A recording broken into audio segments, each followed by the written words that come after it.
সবশেষ আন্তর্জাতিক ম্যাচ খেলেছেন বছর খানেক আগে। আরও স্পেসিফিক্যালি বললে সবশেষ ইন্টারন্যাশনাল টি-20 খেলার পেরিয়ে গেছে 1 বছর। 2024-এর জুনে কিংস্টনে আফগানিস্তানের বিপক্ষে খেলা ম্যাচটাই টাইগারদের জার্সিতে সাকিব আল হাসানের শেষ টি-20। বাকি দুই ফরম্যাটের হিসেব আলাদা, তবে 20 ওভারের ক্রিকেটে সাকিব আল হাসানের দ্য লাস্ট ড্যান্স দেখে ফেলেছে সারা দুনিয়া।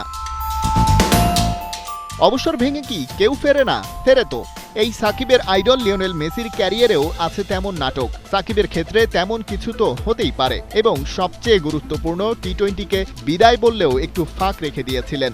যদি দরকার হয় তবে মিস্টার 75 ফিরে আসবেন, তবে তাকে ডাকতে তো হবে। আমি যদি ফ্র্যাঞ্চাইজি লিগ খেলাগুলোর সুযোগ পাই, এখানে ভালো করতে থাকি, 6 মাস 1 বছর পরে যদি কখনো মনে করে বিসিবি যে হ্যাঁ না এখানে টি-20তে আমার কন্ট্রিবিউট করার একটা সুযোগ আছে, আমি পারফর্ম করছি এবং ফিট আছি, দেন আমরা ডিসাইড করতে পারি। বাট অ্যাট দিস মোমেন্ট আমি নিজেকে অন্তত টি-20তে দেখছি না।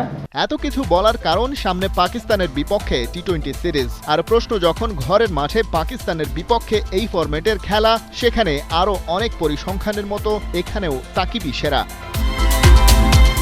পাকিস্তানের বিপক্ষে 7টা হোম ম্যাচ খেলেছে বাংলাদেশ। সর্বোচ্চ রান করা ব্যাটার টাইগার অলরাউন্ডার, 4 ইনিংসে 110 রান তার, যদিও স্ট্রাইক রেটটা টি-20 সুলভ না, 110।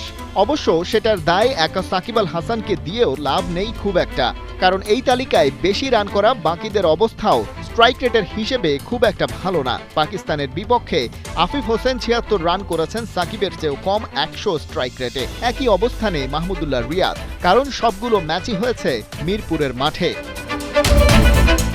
ব্যাটিং থেকে চোখ সরিয়ে বোলিংয়ে তাকালেও সেখানে টপ চার্টে সাকিবের নামটা আসে। পাকিস্তানের বিপক্ষে হোম টি-20তে সর্বোচ্চ উইকেট নেয়ার নজির আছে 4 টাইগার বোলারের। সবার নামের পাশে এক হালি করে উইকেট, যেখানে আছেন আলামিন, মাহমুদুল্লাহ রিয়াদ, মুস্তাফিজুর রহমান এবং তাসকিন আহমেদ। দ্বিতীয় সর্বোচ্চ 3টি করে উইকেট নিয়েছেন আব্দুর রাজ্জাক, আরাফাত সানি আর সাকিব আল হাসান।